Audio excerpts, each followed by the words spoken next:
Dear friends, ఈరోజు మన topic మందు గురించి. ఆల్కహాలిక్ మందు ఎన్ని బ్రాండ్లు ఉంటుంది, ప్లస్ మందు సైంటిఫిక్గా రోజుకి ఎంత తీసుకోవాలి, పూర్తి బయోడేటా. ఓకే ఫ్రెండ్స్, సబ్జెక్ట్లోకి వెళ్దాం. ముందుగా ఒక లైక్ చేయండి ఫ్రెండ్స్ అండ్ సబ్స్క్రైబ్ చేసుకోండి. ఓకే, ఇక మందు గురించి మాట్లాడినప్పుడల్లా రకరకాల పేర్లు వినిపిస్తూ ఉంటాయి.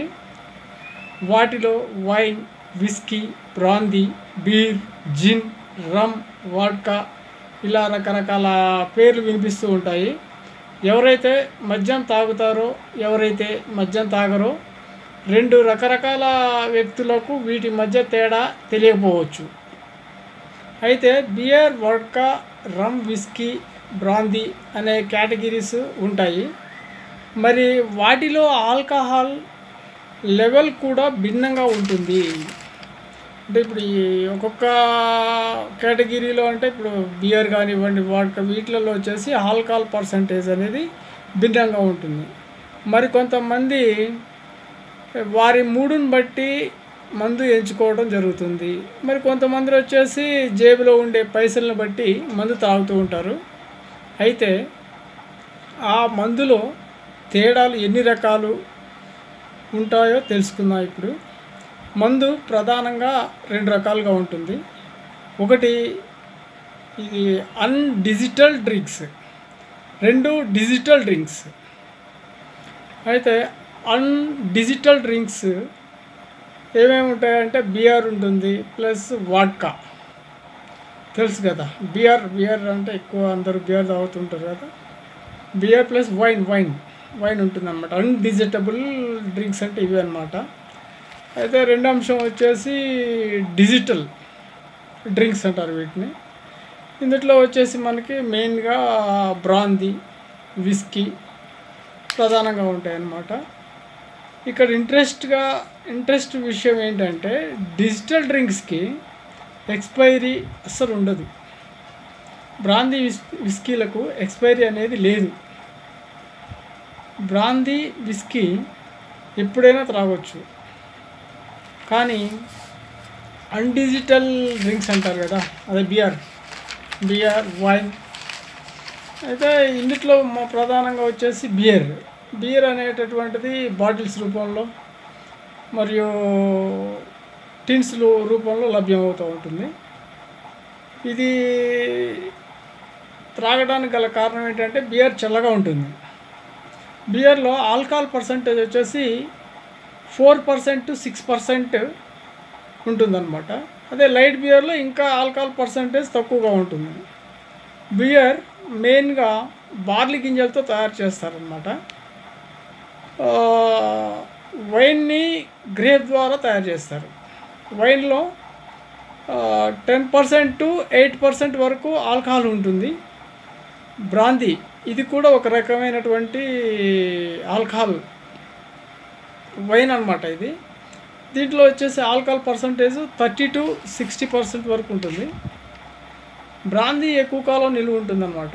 జిన్లో ఆల్కహాల్ పర్సంటేజ్ వచ్చేసి 35% నుండి 60% వరకు ఉంటుందన్నమాట. జిన్లో ఆల్కహాల్ పర్సంటేజ్ వచ్చేసి 35% నుండి 55% వరకు ఉంటుంది. అయితే విస్కీ విషయానికి వస్తే ఇది తయారు చేయడానికి బార్లీ గింజలు ప్లస్ బార్లీ గింజల మొక్కలు ఉపయోగిస్తారనమాట. బార్లీ గింజల మొక్కలు తెలుసు కదా, ఆ మొక్కలు ఈ విస్కీ తయారు చేయడానికి ఉపయోగిస్తారు. విస్కీలో ఆల్కహాల్ పర్సంటేజ్ వచ్చేసి 35% నుండి 65% వరకు ఉంటుంది. వాడ్కా ఆలుగడ్డలు ఫార్మేట్ చేసి తయారు చేస్తారు. వాడ్కాలో వచ్చేసి 40% ఆల్కహాల్ ఉంటుంది. రమ్ వచ్చేసి ఎక్కువగా చలికాలం త్రాగుతారు. రమ్ స్ట్రాంగ్ డిజిటల్ కేటగిరీకి వస్తుంది. రమ్లో 40% వరకు ఆల్కహాల్ పర్సంటేజ్ ఉంటుంది. కొన్ని రమ్ముల్లో అయితే 60% to 70% వరకు కూడా ఆల్కహాల్ పర్సంటేజ్ ఉంటుంది. ఫ్రెండ్స్, ఫైనల్గా ఇవన్నీ ఆల్కహాల్ బేస్డ్కి చెందినవి అన్నమాట. ఓకే, ఇకపోతే అసలు ఇవి డ్రింక్స్ గురించి వేట్లో ఎంత కాంటెంట్ ఉంటుందనేది ఆల్కహాలిక్ గురించి తెలుసుకున్నాను. ఇప్పుడు వచ్చేసి ఆల్కహాల్ తీసుకునే వ్యక్తి రోజుకి ఎంత తీసుకోవాలి, అయితే ముందు ఒక విషయం తెలుసుకోవాలి. మనం తీసుకునే ఫుడ్ 95% కడుపులో అరిగిన తర్వాత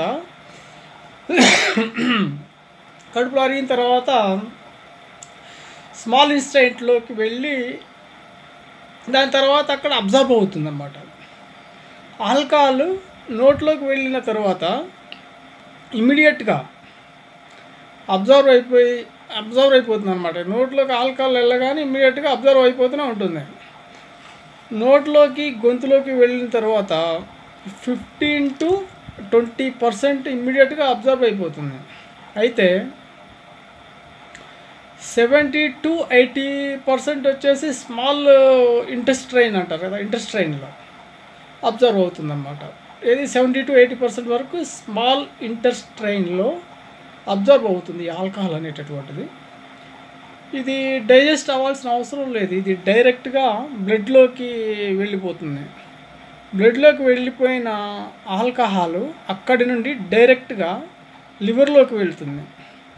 లివర్లో డైజెస్ట్ చేయడానికి కొంత ప్రాసెస్ పడుతుంది కదా, అక్కడ కొన్ని ఎంజైమ్స్ ఉంటాయి. బట్ ఈ ప్రాసెస్కి లివర్కి ఎంత కెపాసిటీ ఉంది? ఇప్పుడు లివర్కి వచ్చేసి ఈ ప్రాసెస్ చేయడానికి ఎంత కెపాసిటీ ఉంది? లివర్ ఒక గంటకి 30 ml అంటే 30 ml ఆల్కహాల్ పర్సంటేజ్ మాత్రమే ప్రాసెస్ చేయగలదన్నమాట, ప్రాసెస్ చేస్తుంది. బ్లడ్ ద్వారా ఆల్కహాల్ మీ శరీరంలో అన్ని పార్ట్లలోకి వెళ్తుంది. బ్రెయిన్, లివర్, కిడ్నీలోకి వెళ్తూ ఉంటుందన్నమాట. ఆ బ్లడ్ ద్వారా ఆల్కహాల్ బ్రెయిన్లోకి వెళ్ళినప్పుడు దాని ఎఫెక్ట్ అనేటటువంటిది చూపించడం మొదలు పెడుతుంది. ఇప్పుడు బ్రెయిన్లోకి ఇమ్మీడియట్గా ఈజీగా చొచ్చుకుపోగలుగుతుంది ఆల్కహాలిక్ అనేది. ఆల్కహాలిక్ తీసుకున్న కొద్ది నిమిషాల్లోనే నిశా రావడం మొదలు పెడుతుంది. బ్రెయిన్ చాలా ఈజీగా అబ్జర్వ్ చేసుకుంటుంది. దానివల్ల ఇమ్మీడియట్గా బ్రెయిన్ పైన ఎఫెక్షన్ చూపిస్తుంది. తక్కువ వయసు వారికి త్వరగా ఆల్కహాల్ డైజెస్ట్ చేసుకోవటం వీలవుతుంది. ఆల్కహాల్తో పాటు ఫుడ్ తీసుకోవడం వల్ల కొంతవరకు లివర్ పైన పెద్దగా ఎఫెక్ట్ ఉండదు. టాబ్లెట్స్ వాడేవారు అస్సలు ఆల్కహాల్ తీసుకుంటే హెల్త్పై చాలా ఎఫెక్ట్ పడుతుంది అన్నమాట. ఈ ఆల్కహాల్ అనేటటువంటిది ప్లెయిన్ వాటర్లో మినరల్ వాటర్కి వెళ్ళే వాటర్ బాటిల్స్ ఆల్కహాల్ తీసుకోవడం కొంచెం మంచిది. కూల్ డ్రింక్స్ కలిపి తీసుకోవడం వల్ల ఎక్కువగా కిక్ ఉంటుంది, ప్లస్ ఎఫెక్ట్ కూడా అంతే ఉంటాయి అన్నమాట. ఎంత కిక్ ఉంటుందో అంత ఎఫెక్ట్ ఉంటుంది అన్నమాట. ఆల్కహాలిక్ ఉండడం వల్ల అదే ఇప్పుడు వచ్చేసి ఎఫెక్ట్ అనేది ఎక్కువ చూపిస్తుంది. అయితే లివర్లో ఎక్కువసేపు ఆల్కహాలిక్ ఉండడం వల్ల సెల్స్ను డ్యామేజ్ చేయడం వల్ల ఎసిడిటీ ఫామ్ అవుతుందన్నమాట. ఇప్పుడు ఆల్కహాల్ అనేటటువంటిది మనం ఎక్కువ కన్సంప్షన్ తీసుకున్నప్పుడు ఆటోమేటిక్గా లివర్లో ఎక్కువసేపు ఉంటుంది కదా. ఆ లివర్లో ఎక్కువసేపు ఉన్నప్పుడు ఏమవుతుందంటే సెల్ అనేటటువంటిది, లివర్లో ఉండే సెల్ అనేటటువంటిది డ్యామేజ్ అవుతుందన్నమాట. సెల్ డ్యామేజ్ చేయడం వల్ల ఎసిడిటీ అనేటటువంటి ఫామ్ అవుతుంది. ఈ ఎసిడిటీ అనేది కార్బన్ డైఆక్సైడ్గా మారి బాడీలో నుండి బయటికి వెళ్తుంది. ఎసిడిటీ బాడీలో నుండి బయటికి వెళ్ళే లోపల బాడీలో ఆర్గానిక్స్ దగ్గర రకరకాలుగా ప్రాబ్లమ్స్ క్రియేట్ చేస్తుంది. ఈ కొలెస్ట్రాల్ పెంచే అవకాశాన్ని ఎక్కువగా చేస్తుంది, అంటే కొలెస్ట్రాల్ పెరుగుతుంది అన్నట్టు అన్నమాట. అదేవిధంగా బ్రెయిన్ పైన యాక్షన్ చేయడం వల్ల న్యూరో ట్రాన్స్మిటర్స్ని డ్యామేజ్ చేస్తుంది అన్నమాట. న్యూరో ట్రాన్స్మిటర్స్ డ్యామేజ్ చేయడం వల్ల నర్వ్స్ ప్రాబ్లం వస్తుంది, అంటే నరాల ఎఫెక్ట్ అలాంటి ఎఫెక్ట్ అనేది చూపించగలుగుతుంది. లివర్ సెల్ దగ్గర ఎన్లార్జ్మెంట్ చేస్తుంది, అందుకే లివర్ ఉబ్బుతూ ఉంటుంది. వీటన్నిటికీ ఆల్కహాల్లోని ఎంజైమ్స్ యాక్షన్ అన్నమాట. వీటన్నిటిని ఎవాయిడ్ చేయొచ్చు. ఎలా? జస్ట్ ఓన్లీ వన్ ప్రూఫ్ ఏంటంటే, ఈ లివర్ ఒక గంటకి 30 ml డైజెస్ట్ చేసుకోగలుగుతుంది. సొల్యూషన్ ఇదే అనమాట. గంటకి వ్యక్తి 30 ml కంటే ఎక్కువ తీసుకోకూడదు. 30 ml తీసుకోవడం ద్వారా లివర్కి అనేటటువంటి టైం దొరుకుతుంది. కాబట్టి సైంటిఫిక్గా బాడీ డ్యామేజ్ కాకుండా ఆపడానికి వీలవుతుంది. నేను ఆల్కహాల్ తీసుకోని చెప్పను. ఆరోగ్యం బాగుండాలి అంటే గంటకి 30 ml కంటే ఎక్కువగా తీసుకోకూడదు అన్నమాట. ఓకే ఫ్రెండ్స్, అయితే ఛానల్